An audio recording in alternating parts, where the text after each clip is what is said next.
कभी आप ब्रह्म मुहूर्त में जगे? जगकर देखिए, संध्या होने के पश्चात जब रात्रि का अंधकार सारे संसार को धीरे धीरे अपने अंधकार में निगलने लगता है, तो यही अंधकार ब्रह्म मुहूर्त में भोर होने से ठीक पूर्व तनिक अधिक काला हो जाता है। कुछ समझे? हमारा जीवन भी कुछ ऐसा ही होता है।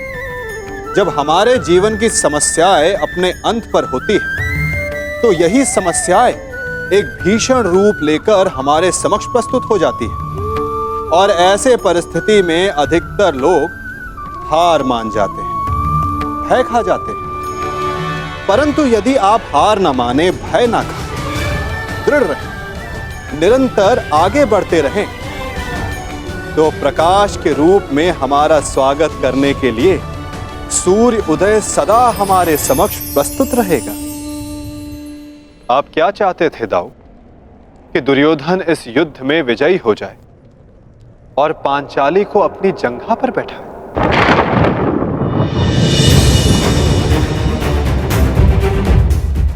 क्या ये नियम होता? क्या ये धर्म होता दाऊ?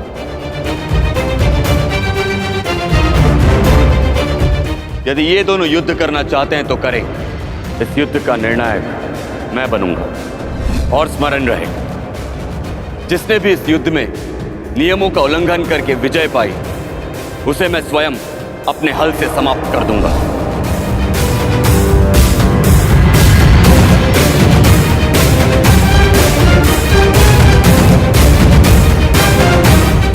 जो हुआ था वही नियति थी और वही धर्म के हित में की गई नीति दाऊ। और यदि फिर भी आपको ऐसा लगता है कि इस द्वंद्व में आपके समक्ष अधर्म हुआ है, तो उस सारे अधर्म की जड़ मैं हूं दाऊ।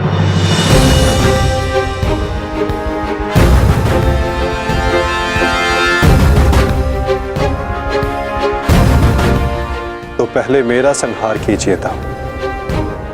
मैं इस दंड के लिए प्रस्तुत हूं।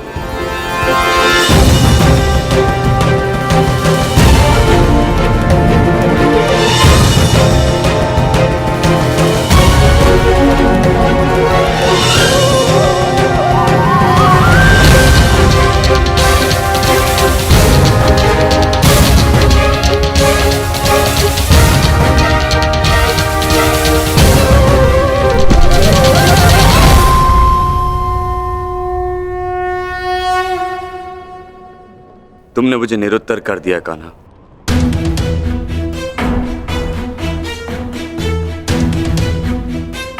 परंतु निराश मैं अभी भी हूं।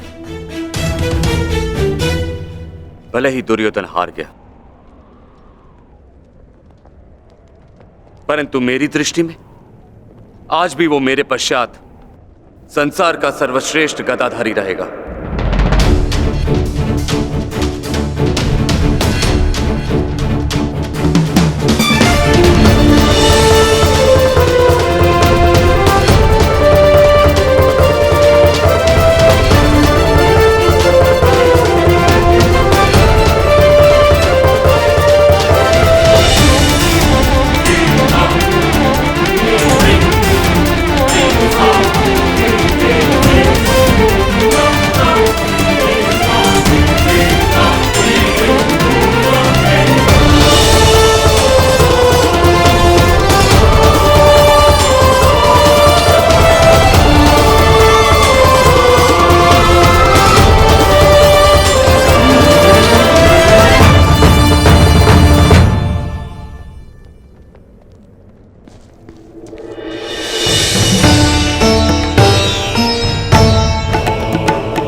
दुर्योधन के अंत के साथ साथ इस युद्ध का भी अंत हुआ वासुदेव। हम विजयी हुए।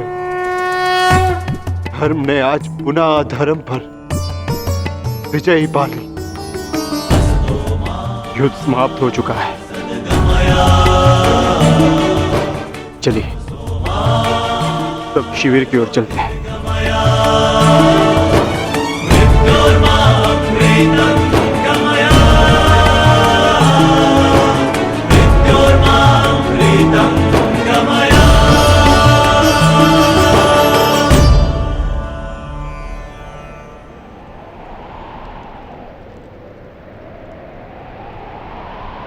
युद्ध अभी शेष है धर्मराज।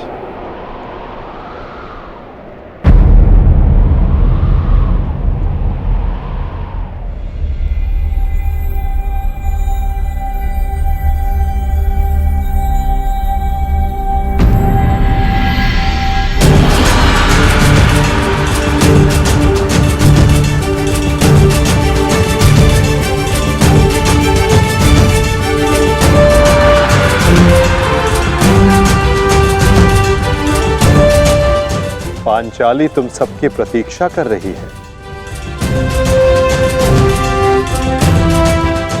जाओ।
मैंने अपनी प्रतिज्ञा पूर्ण की पांचाली। वचन के अनुसार मैंने 100 कौरवों का वध कर दिया।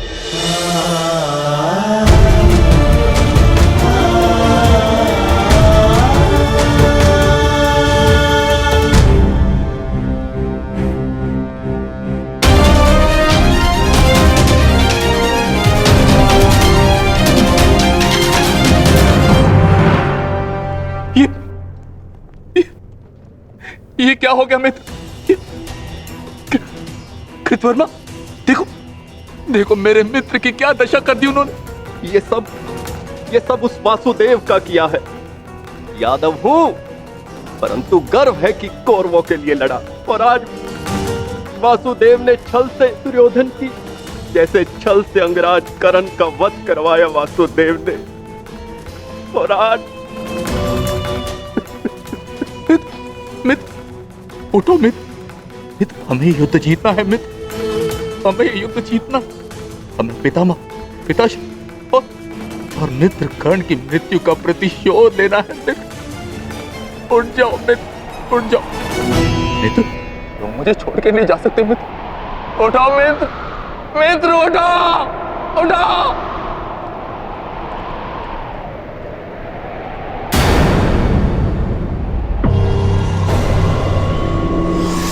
नहीं अश्वत्थामा, हम ये युद्ध हारे नहीं हैं अभी।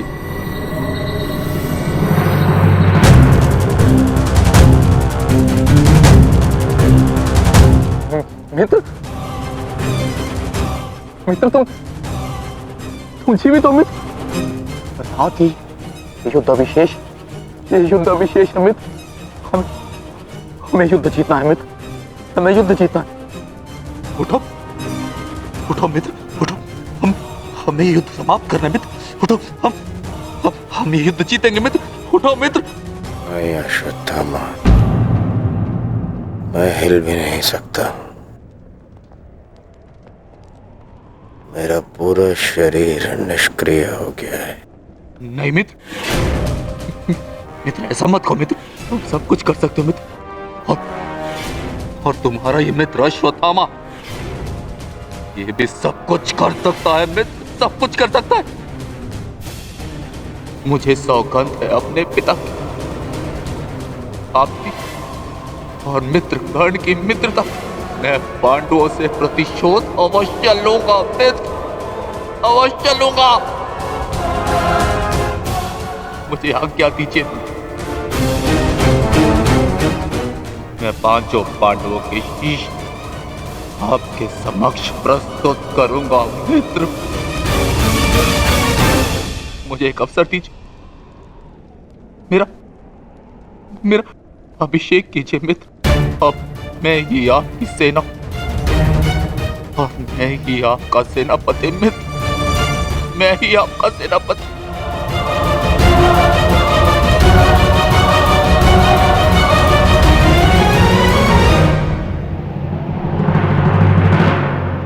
जाओ अश्वत्थामा, जाओ और मेरा प्रतिशोध लेकर आओ।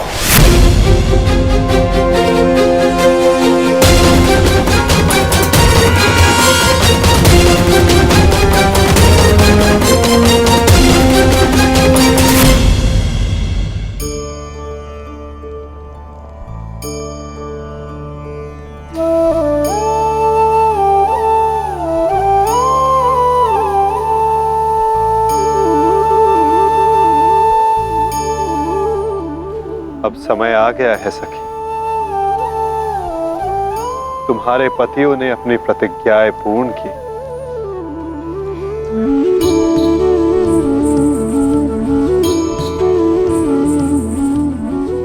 अब तुम अपना सम्मान वेश धारण कर सकती हो, चूड़ामणि धारण कर लो सखी।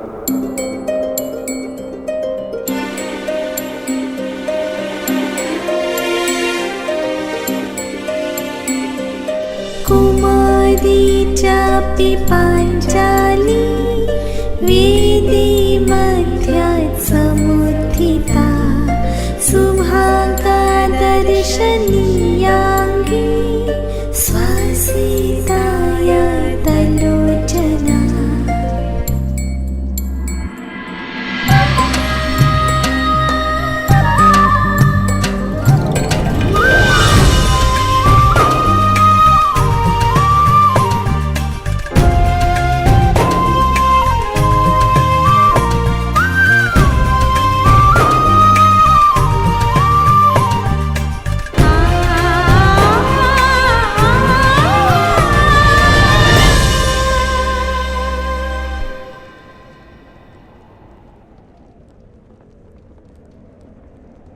चलिए ज्येष्ठ, अब हमें चलना चाहिए।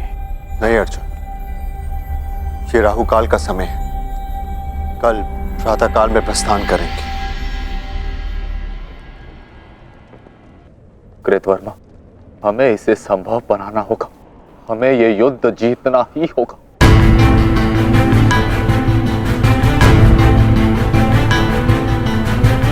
मैंने मित्र दुर्योधन को वचन दिया और मैं इसे पूर्ण करके रहूंगा। किंतु योजना क्या है? योजना है मेरे पास।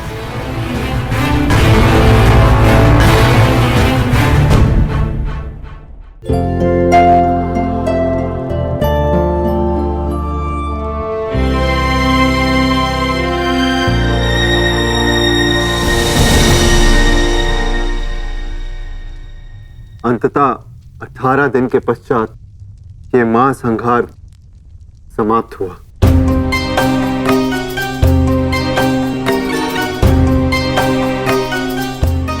युद्ध भूमि को त्यागने से पूर्व युद्ध को संपूर्ण नहीं समझा जाता धर्मराज।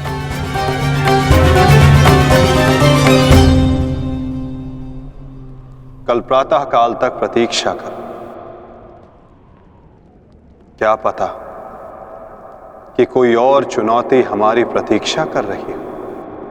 आज रात्रि जब वो विश्राम करेंगे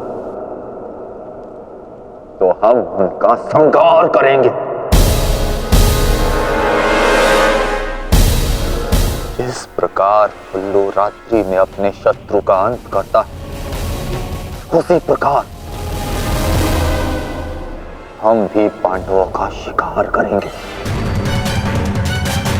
पांडवों का स्वागत हस्तिनापुर में नहीं यमलोक में हूँ,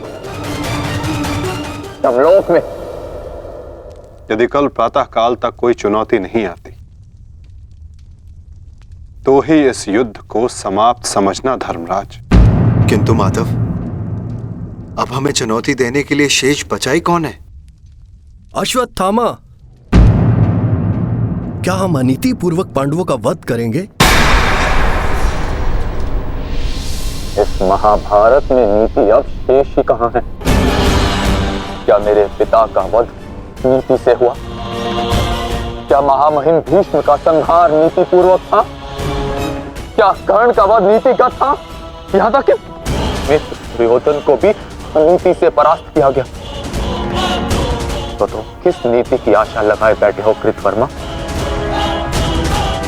इस युद्ध में नीति और अनीति का कोई महत्व नहीं।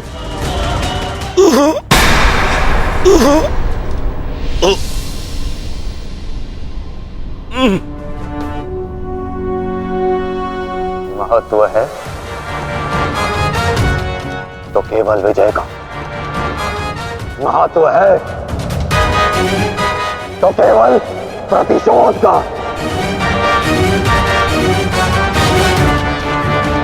विजय पाने का केवल एक ही मार्ग है, आक्रमण, और वो भी तब शत्रु निद्रा में लीन हो। अपने शस्त्र के साथ सज्ज रहो कृतवर्मा, और रात्रि की प्रतीक्षा करो।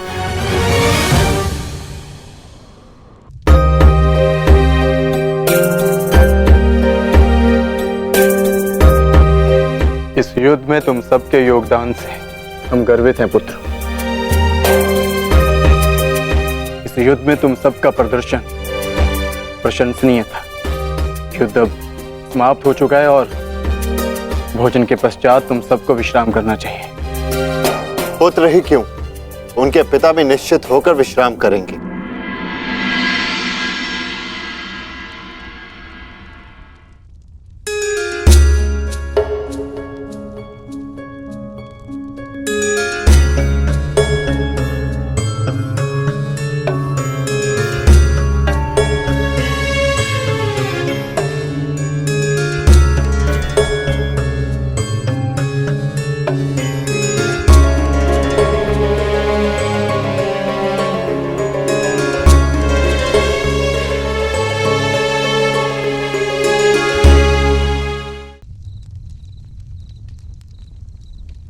क्या हुआ माधव?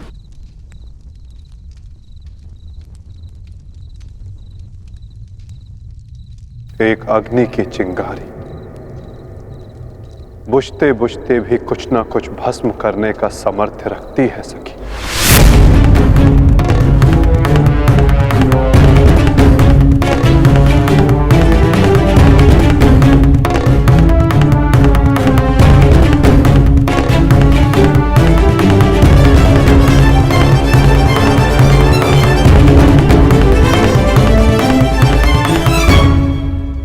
ये माधव क्या कह रहे थे? क्या कोई अनहोनी घटित होने वाली है?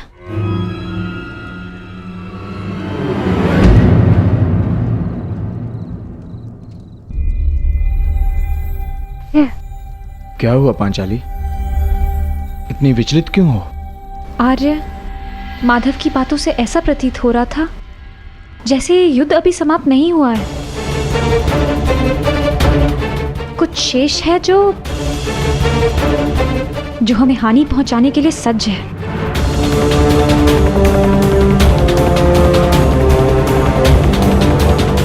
माधव की कोई भी बात कभी भी निरर्थक नहीं होती। हमें उनकी बात के पीछे अर्थ को समझना होगा।